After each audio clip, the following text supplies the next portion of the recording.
placement, which is accessible via the Classrooms tab. So go to Classrooms at the very top of the page, click on View All Classrooms, and then you'll see the placement link. You can go ahead and just, for example, grade 2, you can click on age and gender. It's then going to give you a breakdown, and just hover over it so you can see that there are 3 children aged 2, and there are 2 children aged 3 years of age, and there are 2 males and 4 females in the class. If, for example, you go into a classroom, however, and you click on age and gender, and you see this warning banner, that just means that you haven't added all of the ages of birth. So this is saying that there's a total of 15 children in the class, but there's only 7 who actually have the ages linked.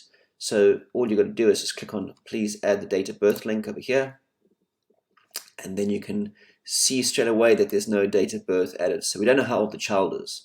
So you simply go into the child's profile, click on edit student info, and then scroll down and click on birthday, and then you can just add the child's birthday, and then click save changes. So then when you go back into your view all profile, view the placement, you'll see now that you've already done 8. So yeah, there's only 7 left to do. Cool. If you've got any questions, please email support@childcloud.co.za.